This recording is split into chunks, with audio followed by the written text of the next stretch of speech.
Well, let's speak now to Firas Maksad. He's the adjunct professor at George Washington University. Firas, a very warm welcome to the programme. What are your thoughts on Turkey's current moves in Afrin? Well, Julie, I think Turkey is in a tough place. It hasn't been going well for President Erdogan in Syria.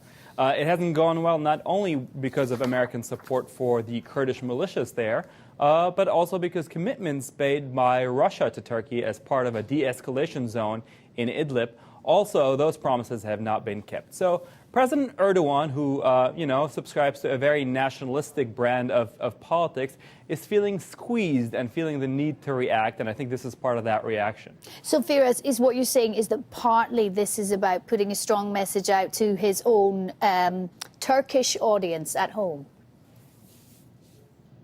There's certainly a domestic component to all the rhetoric coming out of Turkey, and even here in Washington, there's an understanding of why President Erdogan needs to conduct this military operation. In fact, I would go as far as saying, and there might be even a tacit acceptance, that as long as Turkish troops remain on the west bank of the Euphrates River, that Washington might decide to look the other way and not come to the assistance of its Kurdish allies on the ground. Now, if Turkey decides to cross the river onto the east side, that's a whole different story, because that's where U.S. national interests are at stake. So why does Turkey, Firas, see the YPG as a national security threat? Well, you know, there is a considerable Kurdish minority in Turkey, and the YPG is a Kurdish militia operating in Syria, quite a significant one, in fact, one that Washington thinks is the most militarily reliable ally on the ground. And so naturally the Turks are worried that the YPG, which are loosely affiliated with the PKK, the Kurdish terrorist group within Turkey, that would bleed over and would lead to unrest within Turkey itself.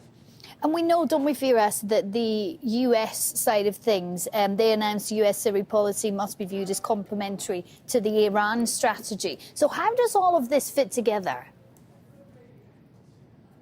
Well, listen, I think Washington, after quite some time of President Trump coming into office, articulated a Syria policy, one that aims to preserve U.S. gains in Syria. The U.S. had been involved in trying to push ISIS out, and now that they have, they want to hold on to the territory that they and their allies have, and also to try and put some pressure on Iran in Syria. Financial pressure, because the Iranians spent up to $15 billion a year in supporting the Assad regime.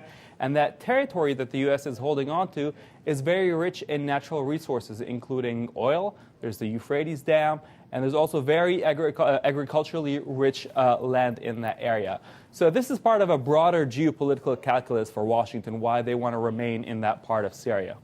Firas Maksad there joining me from Washington, D.C. Firas, thank you.